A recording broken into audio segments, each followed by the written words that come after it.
Vou compartilhar a página lá.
Boa noite, sejam todos bem-vindos a mais uma palestra pública no formato virtual, hoje com o tema Em Busca de Sentido, com o nosso amigo Maurício Tomé.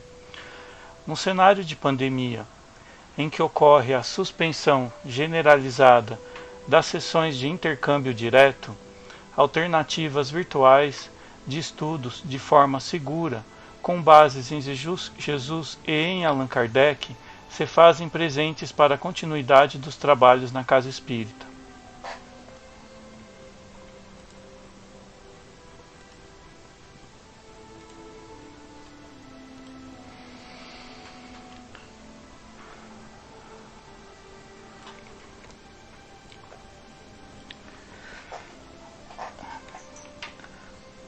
Não, tá não. Que a paz de Jesus se faça presente em nossos corações e em nossos lares neste momento. Que consigamos estar aptos a receber toda a harmonia, paz e energia para que estejamos preparados a nos tornarmos seres melhores a cada dia. Que a espiritualidade maior possa cobrir nossos corações com a luz sublime do amor, a fim de que consigamos compreender as lições que nos serão ensinadas nesta noite pelo nosso amigo Maurício Tomé.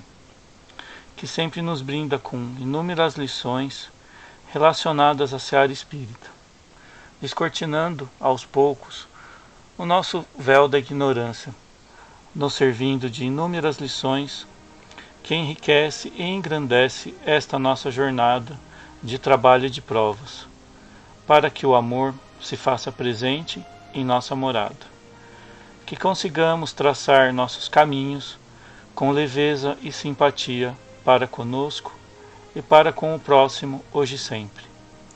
Muito obrigado, em nome do Grupo Espírita Nossa Casa, pela presença neste momento e a todos os ouvintes, e ao palestrante da noite pela oportunidade de aprendizado. Seja bem-vindo, bem-vindo, Maurício.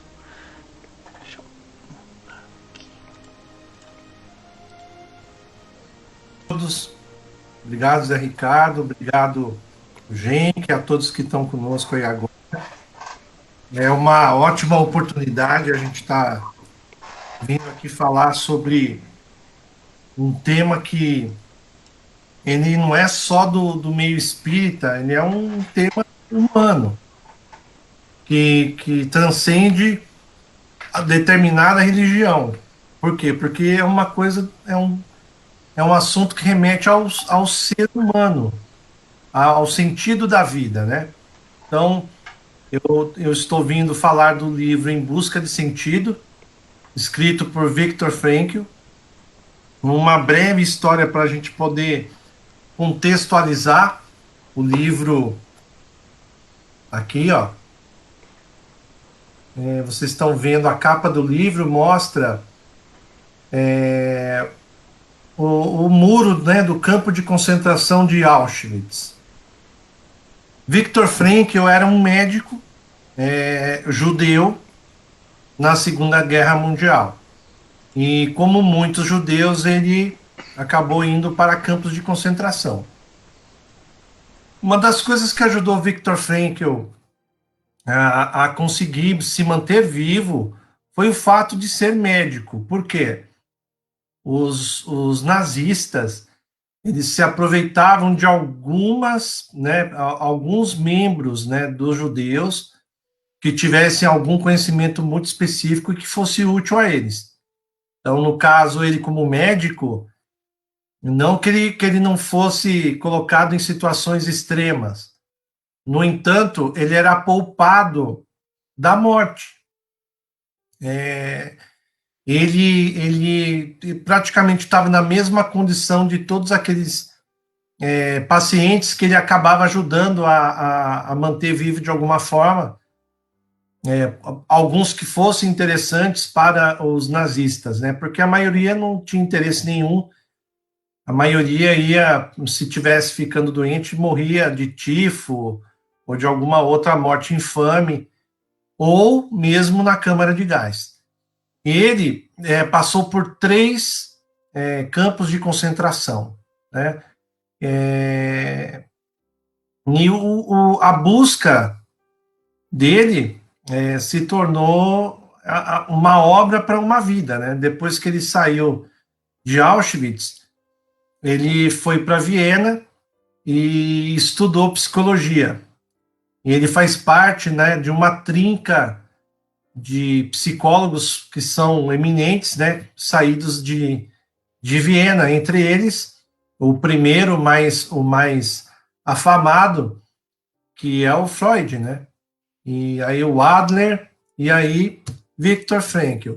São 3 psicólogos com linhas diferentes. E o Viktor Frankl esteve no Brasil em 1984. É fácil encontrar muitas palestras, vídeos de entrevistas no YouTube. Vale a pena. E eu vim a conhecer Viktor Frankl quando eu fiz um curso desses do estilo monge e o executivo em 2010, 2011, né? Durante um tempo a gente se reunia num grupo de 9 pessoas, né, que passavam um dia e meio escondidos na mata de Pinda, num lugar assim super escondido, quase ninguém sabe onde fica. Vem gente do Brasil inteiro passar por esse processo, né, chamado PIC, né, da Integral, e esse livro foi tema lá para nós. Então foi meu primeiro contato. E eu já estava no espiritismo naquela época, aquilo já fez muito sentido para mim, né? Porque os assuntos eles têm muita congruência, né? E eu acabei me aprofundando. Depois que eu entrei na Mastermind, a minha surpresa foi quando, me preparando para ser instrutora, a gente estuda um ponto específico do livro para a instrução da Mastermind, na seção de número 5, quando a gente fala de como se forma uma visão para as pessoas, né? E o Viktor Frankl, ele acaba sendo um complemento ao trabalho que o Napoleão Hill fez. Ele é uma confirmação científica do trabalho do Napoleão Hill. Eles chegam no mesmo ponto. E quando eu leio a obra de Kardec, né, o Espiritismo, a doutrina, a gente percebe que isso tudo combina, tudo. E eu vou estabelecer essas ligações agora para todo mundo poder compreender, né? Colocado então tudo isso, a gente vai entrar um pouquinho no que é o livro. Um terço do livro, basicamente, ele vai contando as experiências de alguém que está no campo de concentração. Eu acho que a gente não precisa entrar em todos os detalhes, até porque não vale a pena fazer isso. Durante essa pandemia, o Netflix tem uma série de vídeos, né, de filmes sobre a Segunda Guerra Mundial a cores agora, né? Eu assisti todos. Então eu revisitei a Segunda Guerra Mundial, essa história toda. Tem filmes específicos só sobre os campos de concentração. Aquilo é muito deprimente. E a humanidade tem que relembrar isso, sim, porque nós somos capazes de fazer aquilo. É incrível, mas fomos capazes. Então, é necessário sempre revisitar essa história para a gente tomar cuidado com evitar que novos, vamos dizer assim, novos ataques, né, desse tipo aconteçam na nossa humanidade, né? Porque o que aconteceu foi uma coisa assim que a gente, quando estuda mesmo essa questão aí do nazismo, a gente descobre que eles tinham uma técnica que é para desumanizar o humano. Então, vamos pensar como que você pode desumanizar alguém. Eles tinham um método para isso. E o campo de concentração foi um campo prático de experiências e de desumanização. Na verdade, aquelas pessoas chegavam ao nível animal. E o Viktor Frankl, ele fala muito disso. Então, essa primeira parte do livro, a gente vai achar coisas do tipo, quando você tinha uma oportunidade de ter um prato de comida minimamente decente, aquilo era a maior alegria que se podia ter. Então, hoje a gente às vezes reclama quando a gente está comendo um prato de comida porque não está do seu gosto, né? A gente fica bravo, briga com o garçom, briga às vezes com o parente na mesa porque está reclamando disso, daquilo outro, porque não gosta de tal ingrediente, né? E o Viktor Frankl, ele chega no ponto de mostrar para nós que chega-se ao ponto de se esquecer qualquer outra necessidade básica e que roubar a comida do outro passava a ser um ato heróico de sobrevivência. Então, havia todo tipo de situação no campo de concentração. E o que acontece? Esse livro e essa ideia de trazer esse assunto para todos é justamente porque todos nós, em algum momento, a gente passa por uma dor, um um enfrentamento difícil, uma situação de saúde, ou uma situação financeira, uma situação amorosa, uma desilusão, uma traição. E muitas vezes a gente fica num ponto em que parece que não tem mais sentido as coisas. É nesses momentos que muitas pessoas caem na depressão, que é a doença do século XXI. E a depressão ela tem uma série de desenrolares, né? Então, tem diversas comorbidades, diversas desdobramentos, e algumas pessoas acabam, durante a depressão, chegando na solução, que é uma solução que nós espíritas sabemos que não resolve nada. Na verdade, aumenta ainda mais o buraco, que é o suicídio. Então, o suicídio nada mais é do que você estar num nível tão grande de sofrimento psicológico que você não aguenta mais a pressão, você não aguenta mais nada, você não consegue enxergar nada para o dia de amanhã, que vale a pena ser vivido. E é isso que o espírita muitas vezes estuda, se prepara para atender numa casa espírita, pessoas que chegam nessas condições. E algumas vezes nós próprios, trabalhadores, né, da seara espírita, muitos de nós passamos dores profundas, dores morais, dores da alma, dramas, traumas, e que fazem com que a gente entre numa espiral. E o grande problema é a gente se tornar vítima, se colocar no papel de vítima. A depressão, ela se alimenta dessa condição de nós amplificarmos o sofrimento, e aquilo vai aumentando, esse vazio existencial, até não se enxergar mais nenhuma possibilidade. Quando a gente lê esse livro, é interessante, por quê? Porque quando a gente escuta as pessoas falarem dos seus sofrimentos, todos têm muito sofrimento, todos assim, estão passando momentos dificílimos. E eu já passei por alguns deles também. Mas depois que eu li esse livro, toda vez que eu passo um momento muito difícil, eu lembro de Viktor Frankl e falo, bem, meu momento está muito difícil, mas aquele homem passou muito mais do que o meu. A gente pode ir para o extremo do extremo, que é pensar em Jesus Cristo na cruz. Todo aquele espancamento, aquela situação que ele viveu, com toda aquela condição que ele tinha, e se entregando sem reclamar, né? Mas, assim, chegando um pouquinho mais próximo de nós, o Viktor Frankl foi um homem que conseguiu passar 4 anos em campos de concentração, 4 anos sendo desumanizado, 4 anos sem dignidade humana. Quem gosta do direito estuda isso. O que o direito faz? O direito, ele está para defender a dignidade humana. Nada mais do que isso. Então, o campo de concentração, na verdade, ele tirava essa questão existencial das pessoas da dignidade humana. Elas não eram mais humanas, elas eram animais, elas tinham um destino, elas eram usadas para experimentos, né?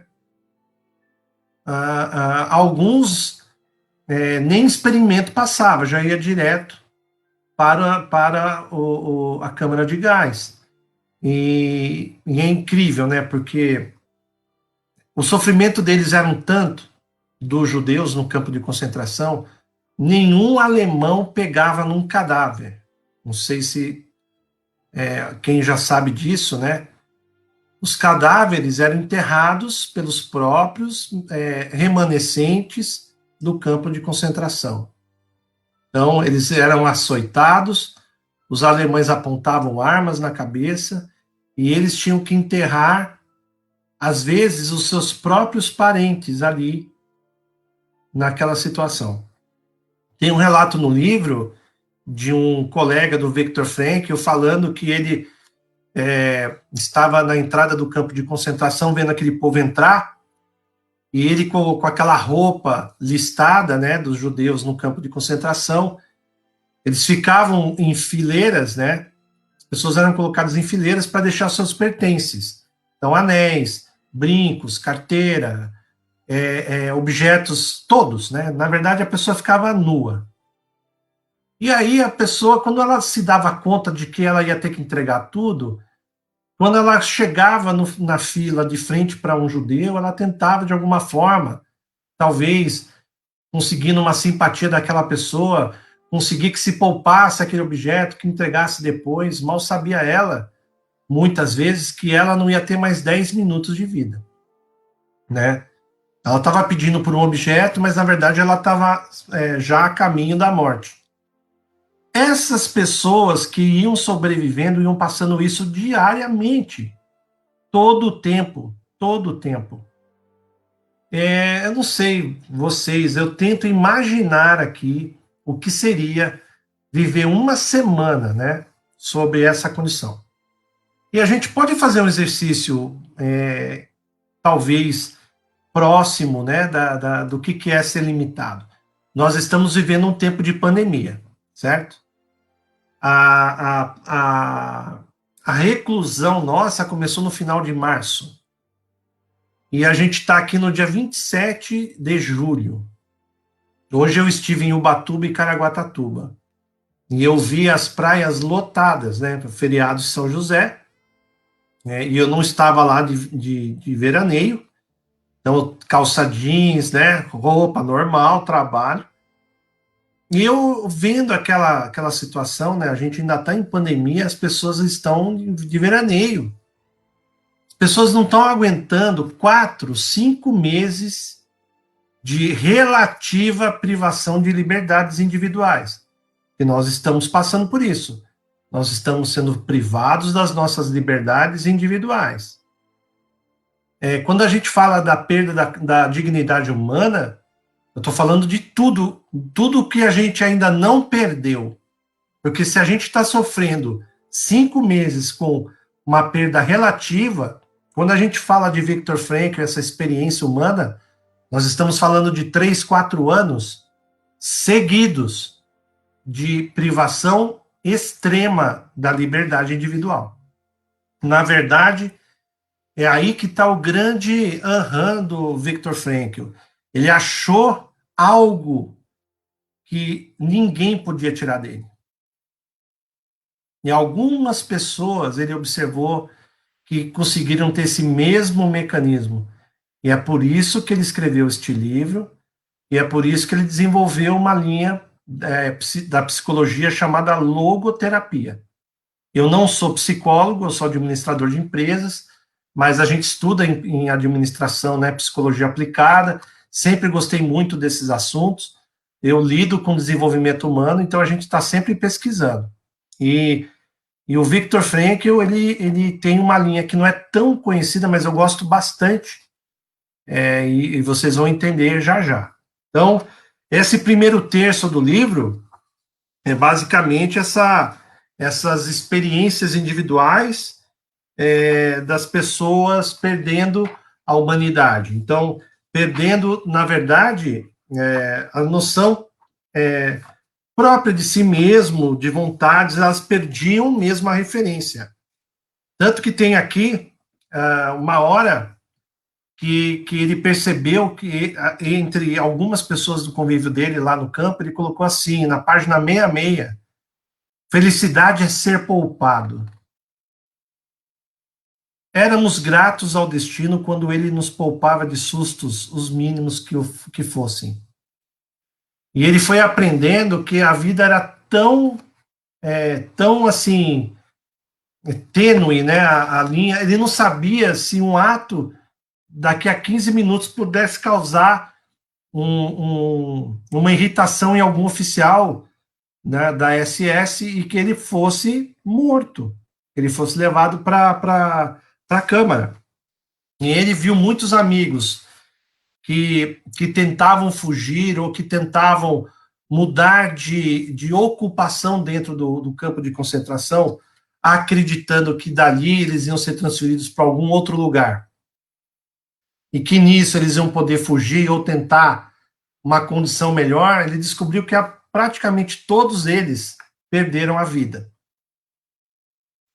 E por quê? Porque eles ainda tinham uma esperança de retomar, de alguma forma, a história deles.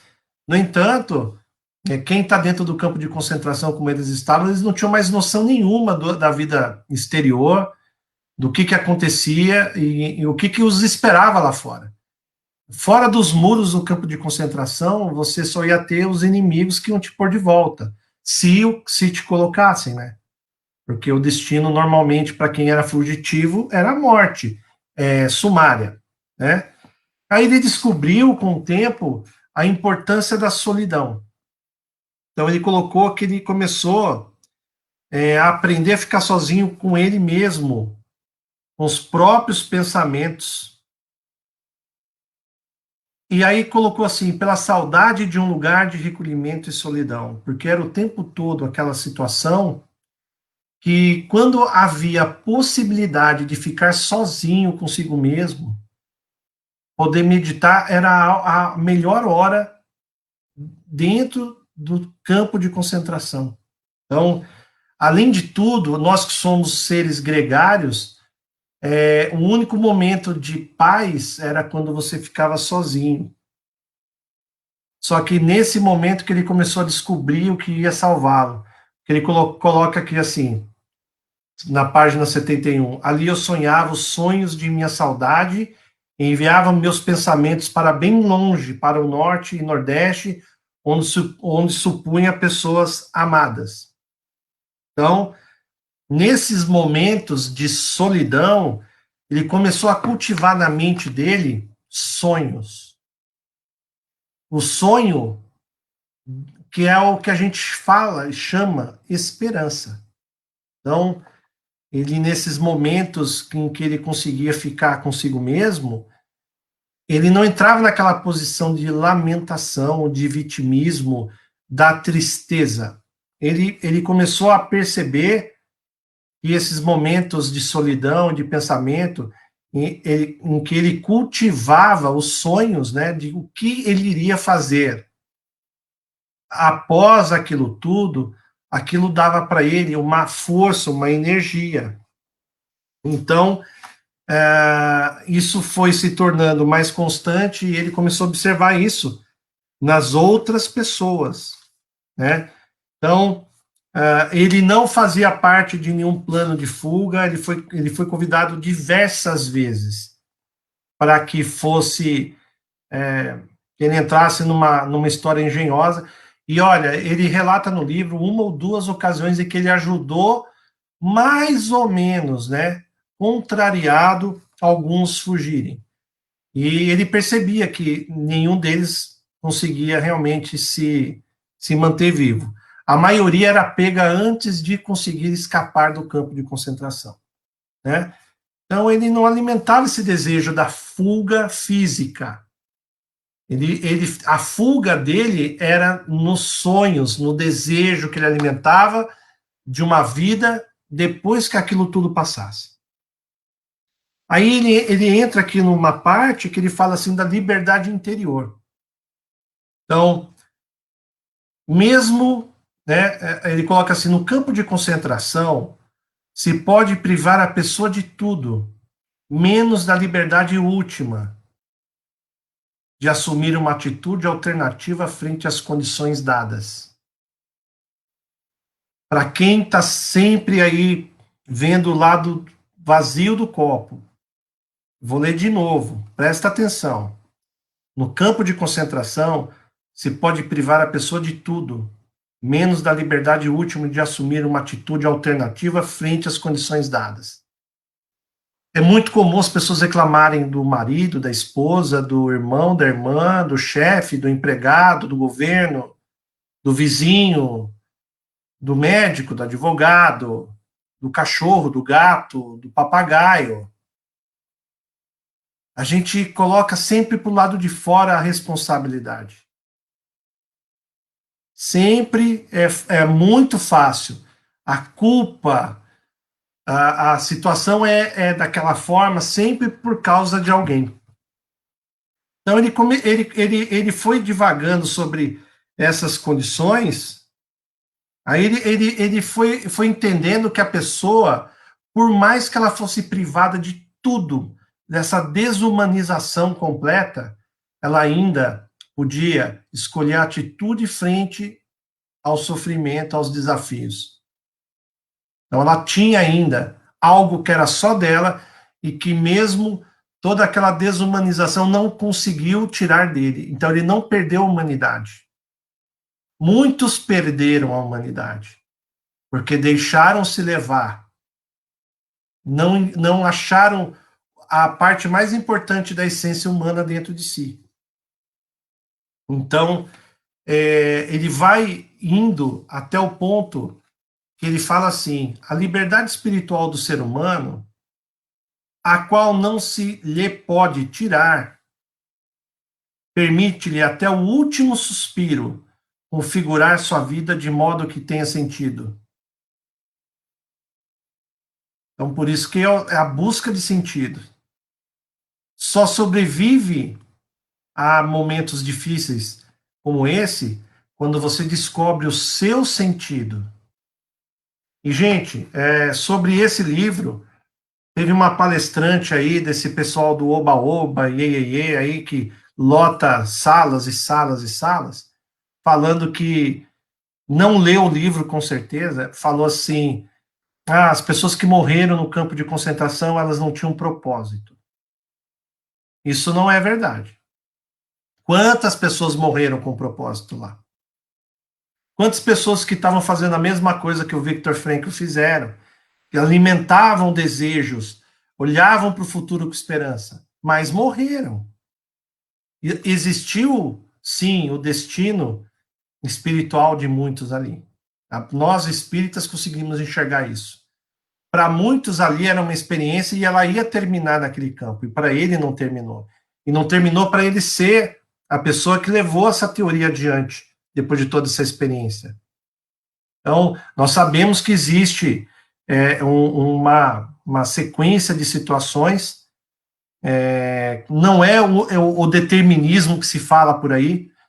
O espírita sabe que o determinismo é a gente chegar nos níveis mais altos, elevados espirituais. Esse é o grande determinismo. Mas, assim, o Viktor Frankl, o fato de ele ter entendido a questão do sentido da vida, das pessoas terem um propósito, isso não quer dizer que a pessoa que não tivesse um propósito não era morta. Por quê? Se ela foi escolhida por alguém para ir para a Câmara de Gás, acabou a experiência dela ali. Agora, o que ele falou? Que pessoas, mesmo aquelas que sabiam que estavam indo para o campo, para a Câmara de Gás, mas que estavam seguras dessa questão que já já eu vou revelar para vocês, elas iam para a Câmara de Gás de forma altiva, de forma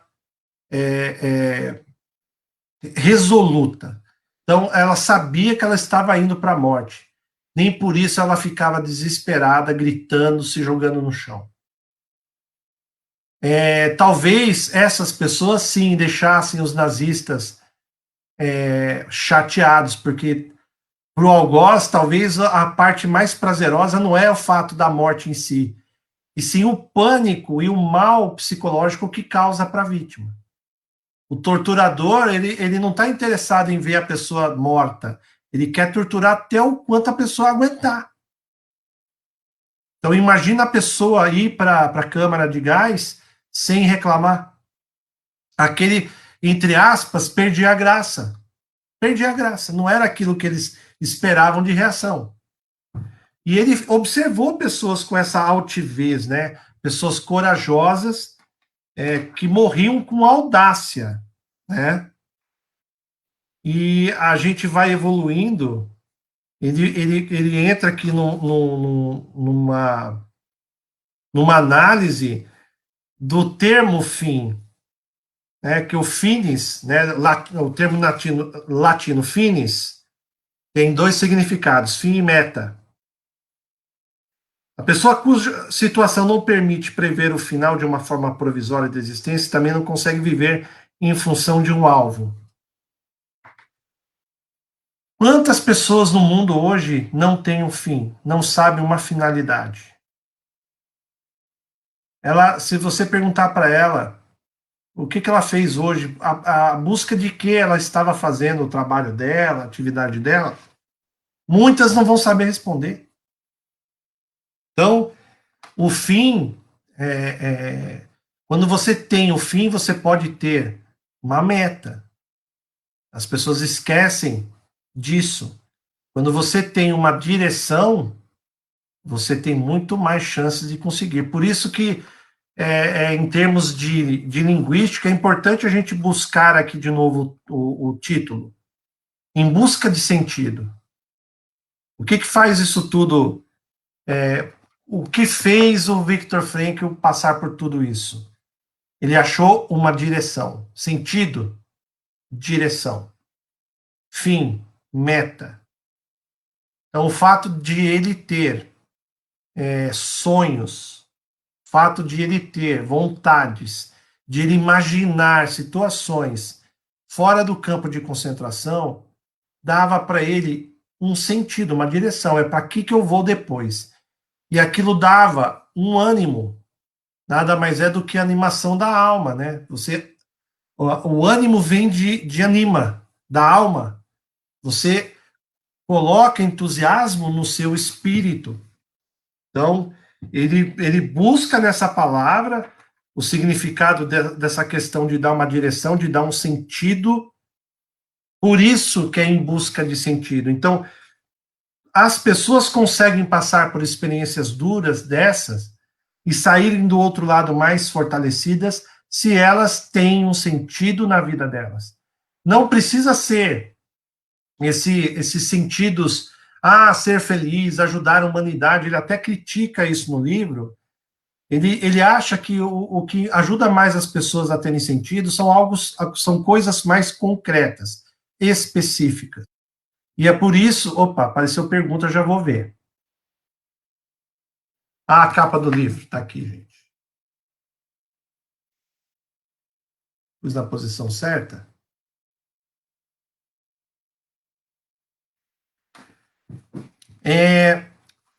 Ele vai falar o quê?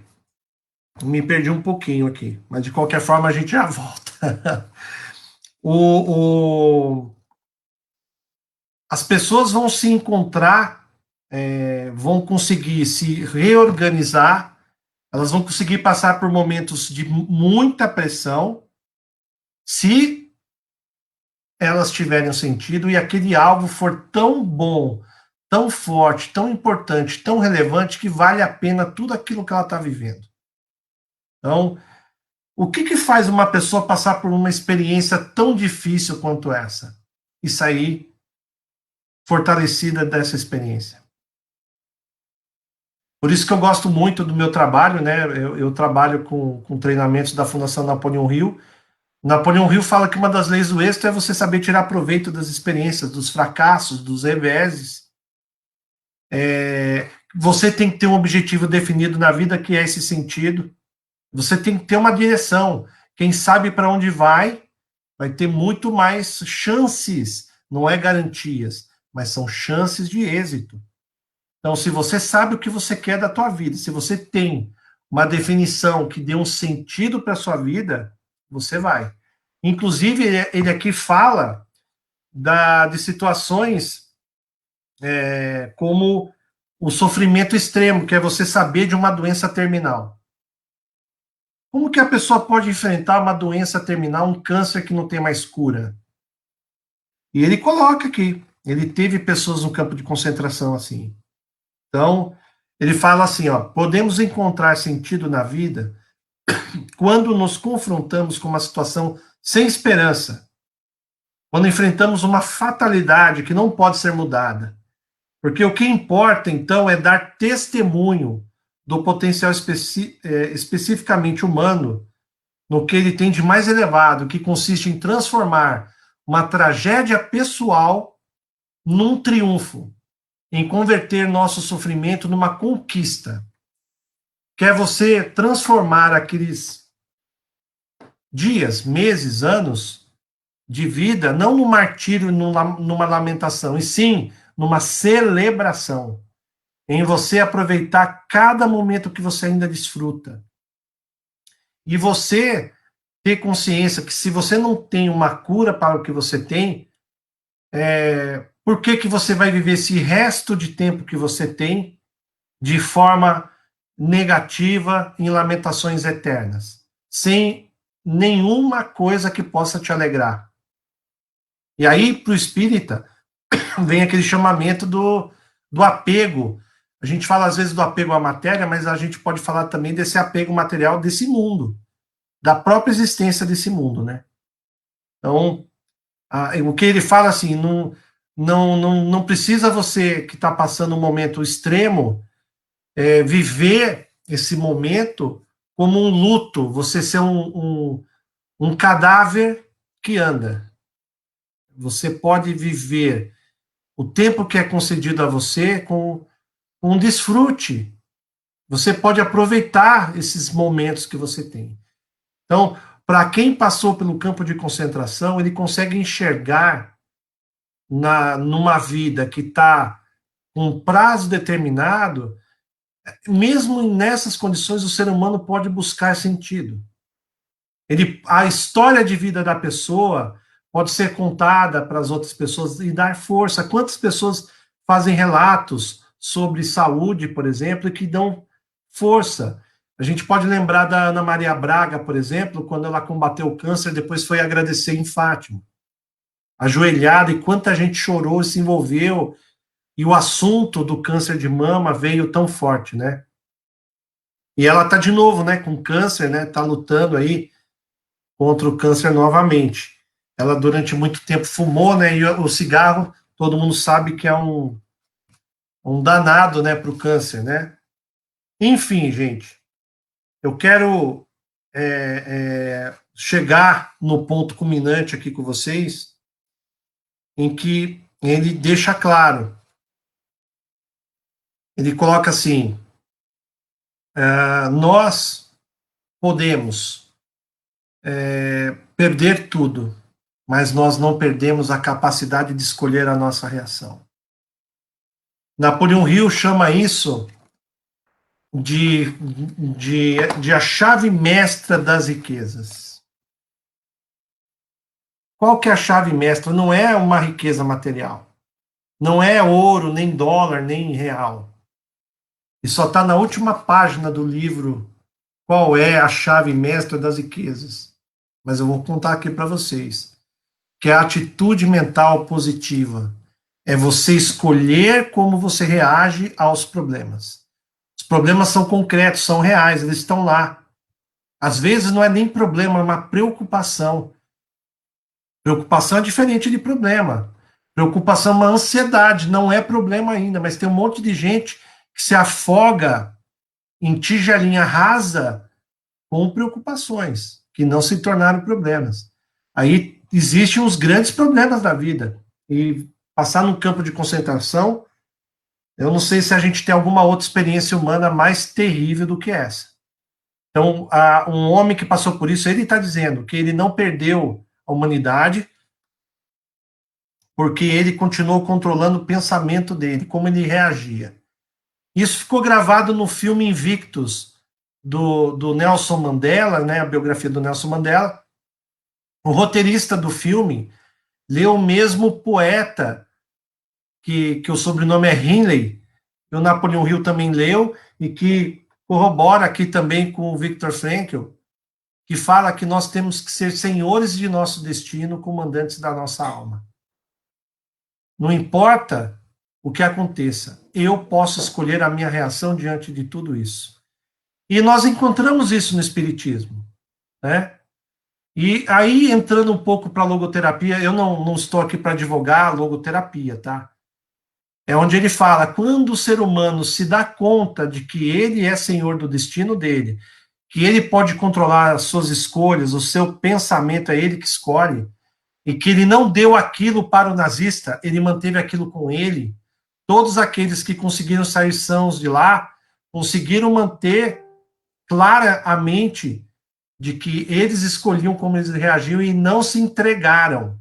não se entregaram para aquele sofrimento. Eles conseguiram sair de lá mais fortalecidos. E aí ele entra na questão da autorresponsabilidade, e que tem muito a ver com o espiritismo. Então, a partir desse instante, quando eu tenho consciência de que eu escolho a minha reação, não cabe mais desculpa para nada. Não tem mais culpa de pai, de mãe, de irmão, de parente, de papagaio, de chefe, de empregado, de nada. A responsabilidade da qualidade de vida que eu levo é sempre do indivíduo. Não é mais possível terceirizar. E o Espiritismo deixa isso muito claro. Nós somos responsáveis por nossa existência, nós somos o resultado das nossas relações, de como que a gente construiu as nossas existências, o nosso conhecimento, as atitudes, os valores espirituais que a gente traz, e baseado no livre-arbítrio, nas nossas escolhas, a gente melhora ou piora a nossa condição de vida. E cabe sempre a mim, indivíduo, senhor do meu destino, escolher. Ninguém escolhe por mim. Por mais que eu esteja sendo obsediado espiritualmente, se eu sou obsediado, eu estou permitindo ser obsediado. Estou permitindo, por quê? Porque minha vibração mental atrai esse tipo de teor, pensamento que leva para o mal. Muito da depressão, do ponto de vista espiritual, são processos obsessivos, mas a grande atração da obsessão é do próprio encarnado, não do desencarnado. Nós abrimos espaço para essa interferência. Então, nós somos os responsáveis. O Viktor Frankl, ele não fala de religião, inclusive ele é bem assim, separa, não entra em religião. Mas ele chega na conclusão que é muito semelhante à da doutrina, que nós somos responsáveis pelas nossas escolhas, a qualidade da nossa vida, não importa o exterior. O exterior está lá, está te atolando de problema, mas a reação continua sendo sua. Você pode passar por todos os sofrimentos e manter a lucidez. Lucidez é a luz interior. Olha que legal, gente. Lucidez é uma luz interior. Eu acendo essa luz. Ela é minha, não é do externo. Então, quando eu consigo ter maturidade, quando eu consigo elaborar as coisas dentro de mim, eu vou aumentando a lucidez. E é a lucidez que me dá a clareza das escolhas. Lucidez vai dar clareza nas escolhas. Quanto melhor forem as minhas escolhas, mais feliz vai ser minha passagem. A gente pode lembrar Chico Xavier, nós aqui numa casa espírita, quando ele fala do sofrimento de quando ele era criança, depois que a mãe morreu e chegou a madrasta, e o quanto que ele foi judiado. Ele não perdeu a ternura. Chico Xavier não perdeu a ternura. A maior parte das pessoas iria perder a ternura. Né? Se fala muito que nós somos frutos do meio. Chico Xavier viveu num meio super hostil. E ele não mudou porque o mundo exterior o oprimia. Percebam, Napoleão Hill mesmo na teoria dele, ele fala que nós nunca podemos nos colocar na condição de oprimido. Quem se coloca na condição de oprimido perdeu a liberdade. Você começa a colocar no exterior a causa dos seus problemas. Você está tirando a sua própria responsabilidade sobre os resultados da tua vida. Então, a palavra da logoterapia, e que combina com o que a gente vê no Espiritismo, combina com o que eu vejo com o Napoleão Hill, é a questão da responsabilidade de você parar de terceirizar os porquês.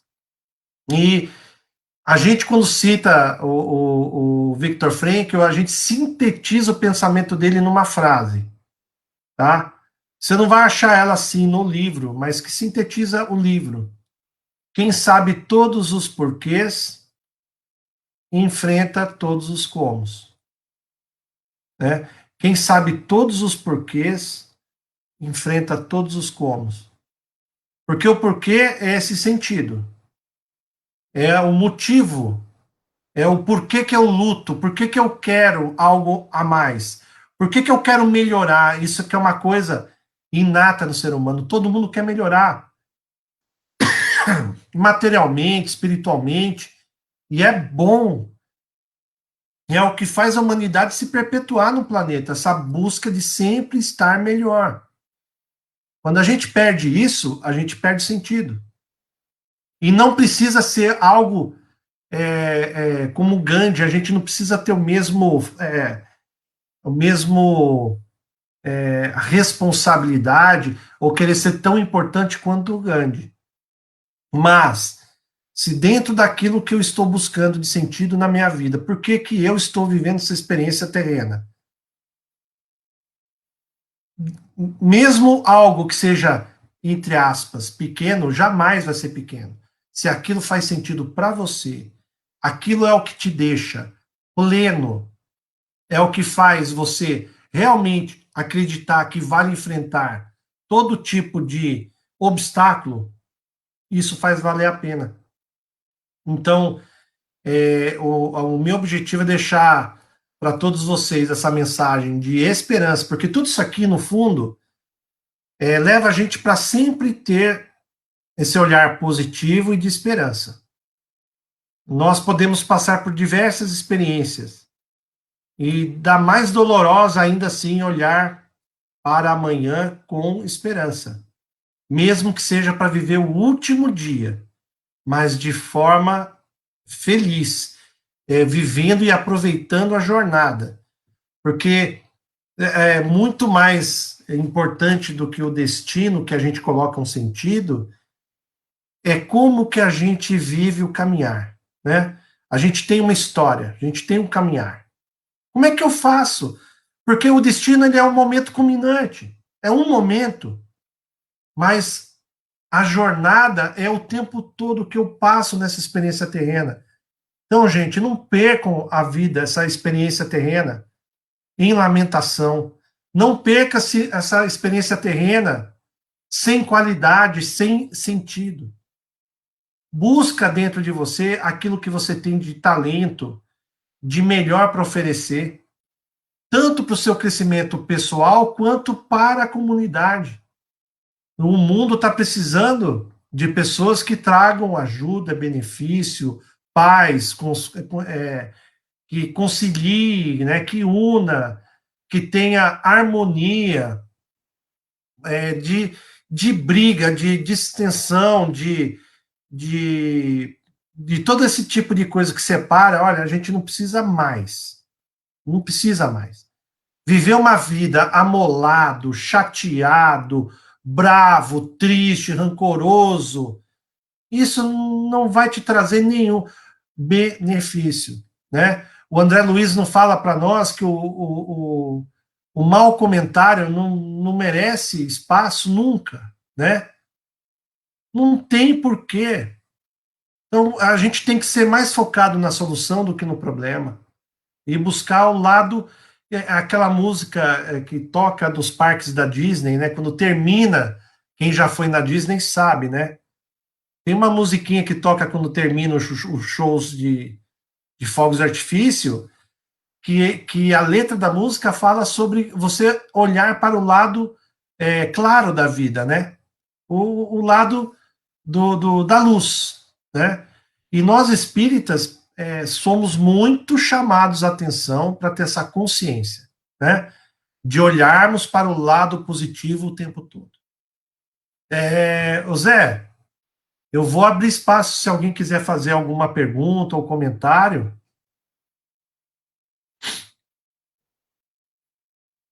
Ou mesmo você. Ó, o Elcio. Elcio, companheiro de jornada. O Elcio tem uma história, muita gente conhece, ele é uma pessoa muito expansiva, sempre compartilha muitas histórias. A história da esposa, da mudança de vida dele, né? A Maria Cleide falou, não deu tempo de ler.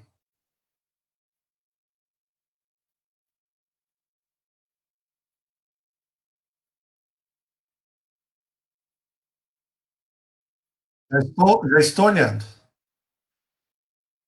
Eu já mostrei a capa do livro, né? Aí ela está falando aqui de novo, a Maria Cleide. Li esse livro, hoje você me deixou emocionado. Lembrei o tanto que fiquei impactada. Esse livro impacta demais. Ele tira da gente aquela tendência de vitimismo, né? Você não consegue mais ficar na posição de vítima se você ler um livro desse. Reclamar dos problemas da vida diante de um cara que perdeu a humanidade, entre aspas, conseguiu manter, né? Por um triz. Ele descobriu o que dava sentido para a vida. Ele conseguia controlar o pensamento. Ninguém ia tirar dele a consciência de ele ser quem ele era, que ele tinha um nome, que ele tinha um sonho. Gente, é libertador quando você entende isso mesmo, que você tem uma posse intransferível. Ninguém tira e você também não pode dar para outro.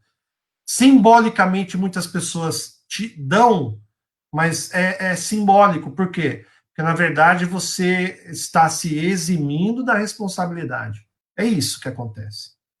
O Elcio fala aqui, ó, passamos a valorizar nosso tempo disponível para vivermos valorizando mais todas as novas oportunidades. Passou-se assim 1 ano e 11 meses no qual nós dois sorrimos muito mais para a nossa vida. Tudo passou a ser mais valorizado, alegre e feliz, até o dia em que o final chegou. Elcio, tem um alto executivo da IBM que eu acompanhava no LinkedIn. Ele tirou o LinkedIn dele tem um mês. E ele ficou 1 ano com o LinkedIn dele ainda no ar depois que a esposa morreu. Uma história um pouco parecida com a tua e de uma união, de uma cumplicidade violenta. E um cara super, super famoso no mercado de executivos, tá? Ele era um dos principais homens da IBM na América do Sul, não é no Brasil. Ele era diretor da América do Sul. E ele pediu conta. Ele pediu conta, gente. Ele preparou a transição e ele viveu intensamente, como a gente está colocando aqui. Ele fez um diário no LinkedIn, que não é lugar de diário, LinkedIn profissional, mas ele foi, porque era a única rede social que ele tinha, ele não participa de nenhuma outra. Gente, ele trouxe muita reflexão para o mercado corporativo. E aí ele falou assim: olha, ele se afastou os últimos 8 meses da IBM, a IBM manteve o salário dele para ele ficar do lado da esposa os últimos 8 meses. Para quem não sabe, tem gente que fala contra as empresas, a IBM é um exemplo de empresa que teve humanidade, que manteve o padrão de vida desse casal, e eles viajaram, curtiram, as últimas vontades da esposa todas, que ele pôde compartilhar com ela, ele compartilhou, e depois vieram as crônicas da saudade e de como ele não se arrependeu de nada, porque ele viveu isso que o Viktor Frankl falou. Ele aproveitou o tempo que pôde aproveitar. Então não ficou nada para trás. Nada. Inclusive a esposa ainda pede para ele, e está lá no relato, no LinkedIn, para que ele encontrasse uma outra pessoa, porque ele ainda, entre aspas, seria novo, que ela não queria que ele ficasse sozinho até o final da vida. Gente, é de arrepiar quando a gente lê um negócio desse, é de arrepiar, de arrepiar. Então, eu quero muito crer que alguma pessoa possa estar assistindo, se não ao vivo, em algum momento, né, da blogosfera, da estratosfera, da internetsfera, de manhã, de tarde ou de noite, que por alguma coisa desse conteúdo que não é meu, eu não criei nada disso, eu só sou um compilador aqui para fazer a palestra. Que isso faça sentido para você, que você possa levar isso e fazer da tua vida uma vida de celebração. Celebre a vida. Faça a vida valer a pena. O sentido não é só um sentido, não é um sentido genérico. O meu sentido é diferente do Zé Ricardo, do Elcio, da Maria Cleide. Cada um vai ter um sentido, mas a gente tem que ter um sentido. Faça valer a pena essa existência, para que quando a gente voltar lá para a casa do Pai, o verdadeiro mundo espiritual, a gente vai ser chamado a atenção naquela parábola dos talentos, né? O que você fez dos talentos que te dei? Todos nós vamos ter que dar conta do que fizemos com os talentos que a gente recebeu.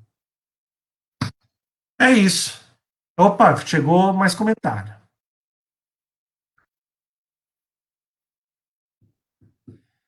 A Regina Carla. Maurício, você poderia explicar por que Victor critica o sentido de ser feliz? Fiquei curiosa, já que esse sentido pode soar como algo superficial. Olha, tem uma parte aqui realmente, deixa eu ver se eu acho aqui rapidamente, sobre essa questão de felicidade. Aqui, ó. Não é a felicidade a ser poupado, né? Do feliz, né?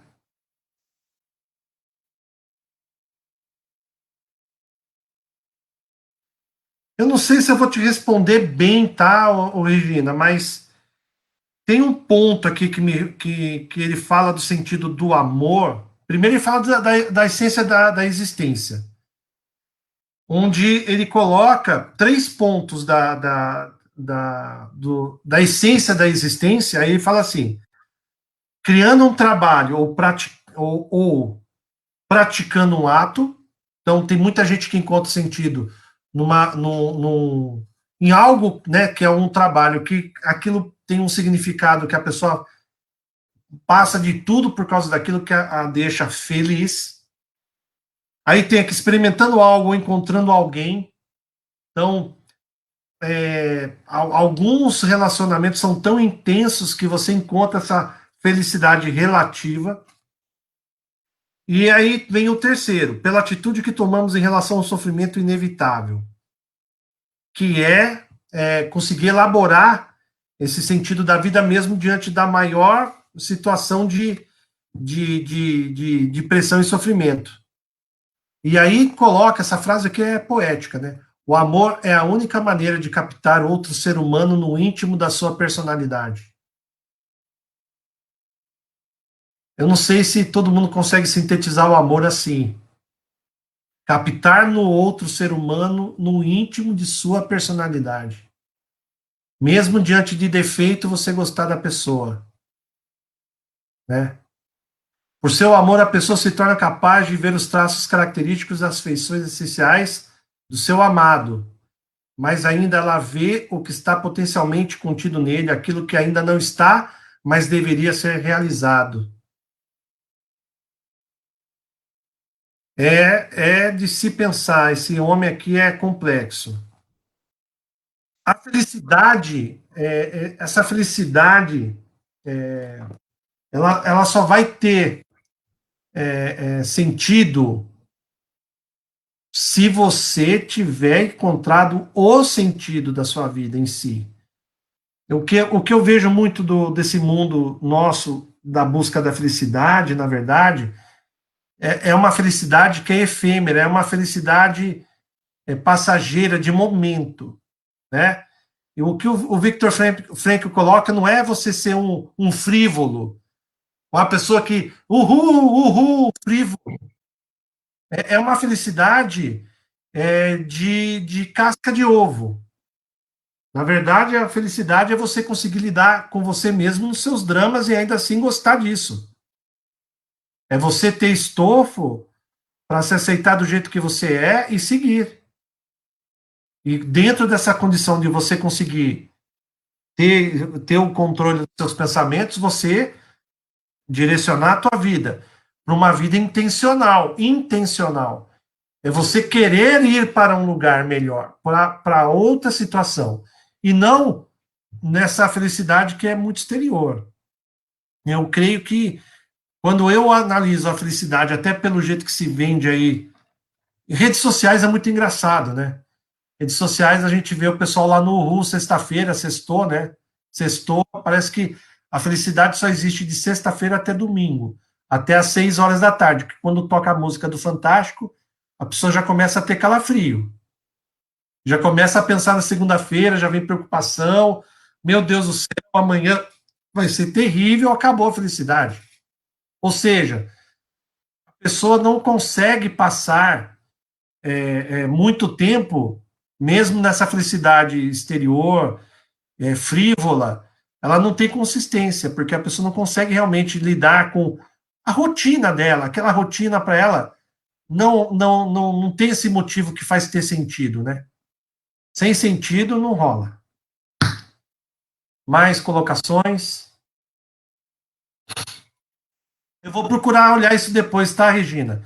Aí a gente fala depois aí no privado, tá? Eu vou dar uma aprofundada nessa questão. Viviane Cris. É, não sei exatamente aonde você está querendo chegar, mas eu vou falar por mim, tá? Eu já passei por uma experiência de quase morte. Estava falando com um amigo meu, pedi para ele assistir a palestra de hoje. Por ele, não por mim. Por quê? Porque ele está passando um momento de drama de saúde, né? Eu falei para ele, tem um ditado, eu sou metaleiro, tá? Metaleiro, heavy metal, gosto do Iron Maiden, eu acho que já falei na escola de aprendizes dessa turma uma vez sobre isso. Tem uma música que é If You're Gonna Die, Die With Your Boots On, que é um ditado escocês. Se você vai morrer, morra usando suas botas. É, o ditado escocês. Por quê? Porque, gente, não importa o que você está passando, mesmo que seja um momento culminante, não deixe de ser você por causa disso. Mantenha as suas essências, quem você é, não abra mão. Inclusive, abrace os seus desafios. Enfim, você está nessa existência por causa disso. Não fosse os desafios, qual sentido teria para a vida? Às vezes eu falo em escola de aprendizes. Por que Deus não fez o universo perfeito, né? A gente viver já naquele paraíso que não tem mais nada. É justamente por isso. Qual é a conquista que você tem se você não tem os desafios? Na musculação é a mesma coisa. Você só cria músculo se você criar lesão muscular, que são microfissuras, né, nas fibras do músculo. Aquilo inflama. Aí vem o ácido lático, você sente dor, 2 dias depois não está doendo. O professor de educação física vai falar para você fazer de novo. Com o tempo você fica mais forte. Ou seja, aquele ditado em inglês, no pain, no gain. Sem dor, não chega em lugar nenhum. Sem resistência, você não se fortalece. Né? Então, o que eu às vezes vejo também falando em felicidade, as pessoas quererem essa felicidade como essa coisa platônica ou uma coisa idealizada que não tem lastro. A felicidade de você não ter que ter preocupação, não ter que resolver nada. Ou seja, qual é o sentido da vida, né? Não tem. E essa felicidade idealizada que a gente vê em desenho animado muitas vezes, né? Ela tira do ser humano a possibilidade de ser co-criador, que é uma coisa que eu aprendi muito com o Alain, né, nos cursos de filosofia espírita.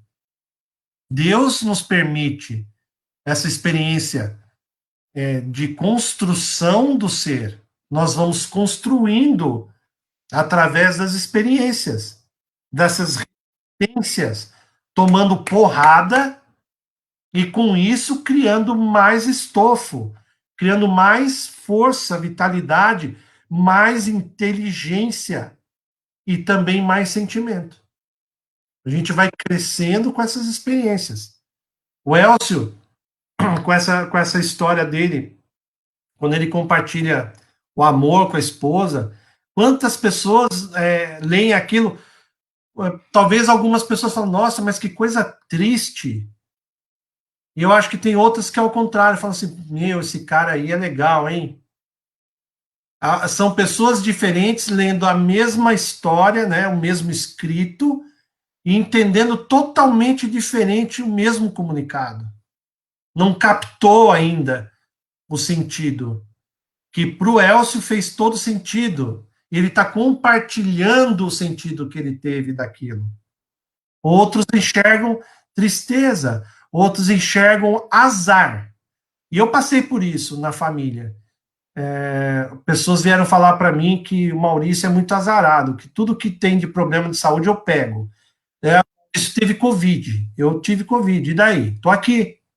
O Maurício teve uma doença grave lá, teve colangite, pancreatite, infecção generalizada. O Maurício é azarado, o Maurício está vivo. Eu falo que eu tenho sorte, por quê? Porque só 4% sobrevivem. Como que eu posso falar que eu sou um cara de azar? Eu me sinto cada dia privilegiado por estar vivo.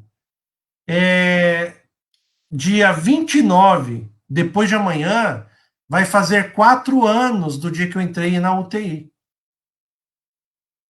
Vai fazer 4 anos. São 4 anos que era para eu estar morto. Debaixo da terra lá. Eu ia estar no umbral, sei lá onde que eu ia estar. Mas eu estou aqui. E olha, gente, eu estou trabalhando para valer. São 3 empresas fazendo as palestras espíritas aqui, entendeu? Dando suporte para a família nos desafios que a gente tem aqui. Outras pessoas que são importantes para nós. E eu estou vivendo intensamente esses 4 anos. E eu tenho exatamente a noção de como que amanhã eu posso não acordar. Porque eu passei por isso. Eu ficava lutando contra o sono para não dormir, porque eu tinha medo de não acordar. Era um sentimento forte em mim. Eu sabia da gravidade da minha situação de saúde. Então, assim, eu lutei, quis muito viver, passei pela morfina na jugular, na minha espinha, assim, doía para valer, mas as pessoas que iam me visitar falavam, meu, Maurício é transhumano, não é possível. Eram 5 sacos de líquido pendurado, vazando, e eu ia. Eu quis viver, eu passei por tudo e sou muito agradecido. Sou muito feliz. Não posso fazer um monte de coisa que podia antes e não fico triste.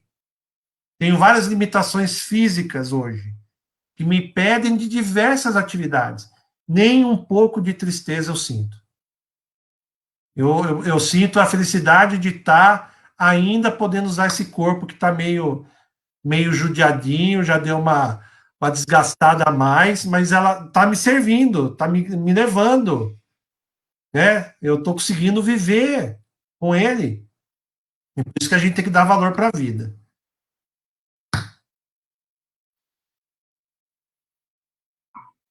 Fechou?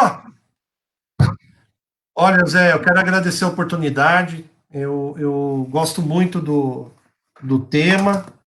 Eu acho que o grande tema do Espiritismo para mim é esse também, em que a gente possa, todos que assistirem no seu momento, tirar os melhores vitaminas, vamos dizer assim, para poder passar por essa experiência e chegar no final com o sentimento de dever cumprido.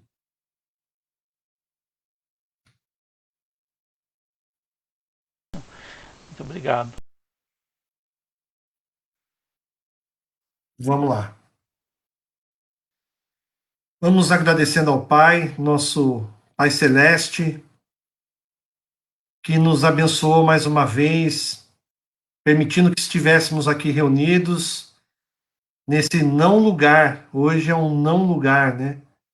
Cada um na sua casa e todos juntos ao mesmo tempo, conectados pela tecnologia, mas de qualquer forma, a união que nos une é a do sentimento, do pensamento, e esse não tem limite de espaço.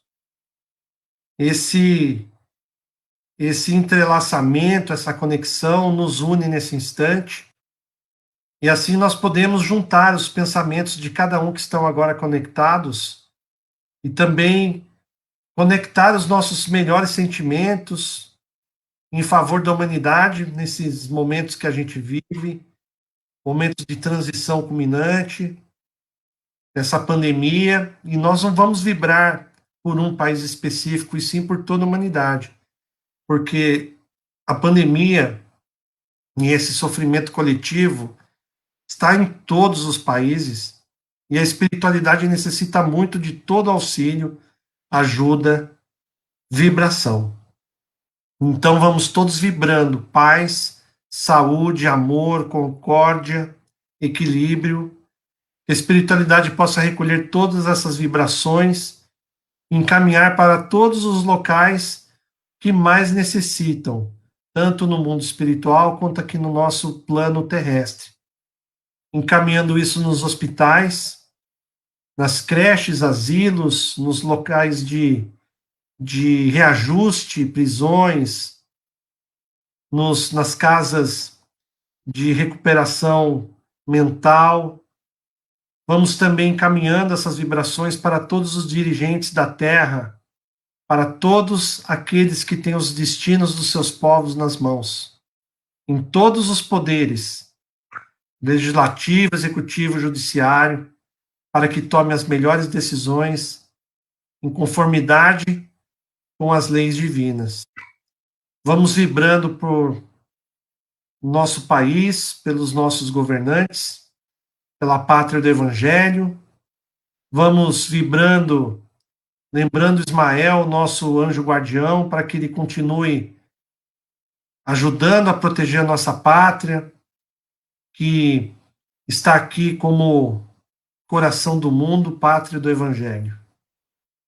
Vamos vibrando pela nossa cidade, que faz o aniversário, uma cidade pujante, uma cidade que nos acolhe, vibrando para que ela seja cada vez mais uma cidade bonita e também fraterna. Vamos vibrando pelos nossos locais de trabalho, pelas nossas famílias, pelas casas de oração, em especial pelo GENC, pelos seus trabalhos sociais, pelos assistidos, pelos seus trabalhadores. E vamos também vibrando por nós mesmos, para que tenhamos esse sentido, e nós possamos entender aquilo que é o motivo da nossa existência, aquilo que faz com que a gente olhe para o futuro com esperança. Que a gente saiba aquilo que exatamente que a gente veio fazer nessa existência. E daí a gente consegue passar por essa experiência e chegar no fim com sentimento de dever cumprido. E assim nós vamos agradecendo a Deus, a Jesus, a toda a espiritualidade, vamos agradecendo, orando a oração que Jesus nos ensinou. Pai nosso que estais nos céus, santificado seja o vosso nome. Venha a nós o vosso reino e seja feita a vossa vontade, assim na terra como nos céus. O pão nosso de cada dia nos dai hoje. Perdoa, Senhor, as nossas dívidas, na medida em que perdoarmos os nossos devedores. Não nos deixe cair em tentação e livra-nos, Senhor, de todo mal, pois teu é o reino, o poder e a glória para todo sempre. Que assim seja, graças a Deus.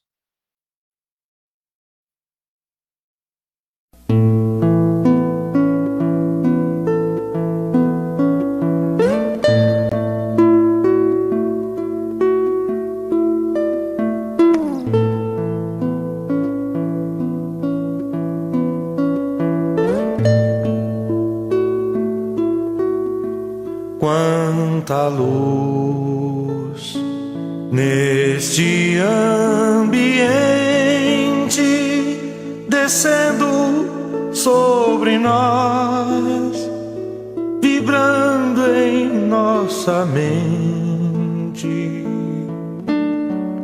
Quanta luz, quando assim em prece minha alma cresce aos olhos de Jesus.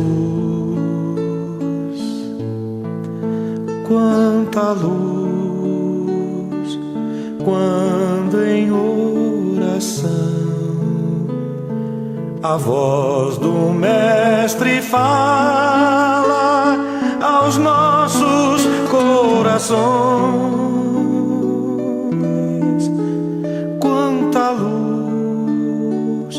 Descendo sobre nós.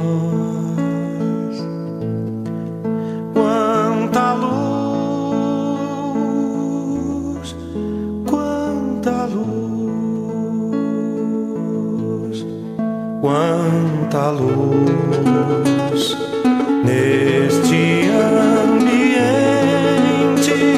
descendo sobre nós, vibrando em nossa mente. Quanta luz, quando assim em prece minha alma cresce aos olhos de Jesus. Quanta luz, quando em oração a voz do Mestre fala aos nossos corações. Quanta luz descendo sobre nós.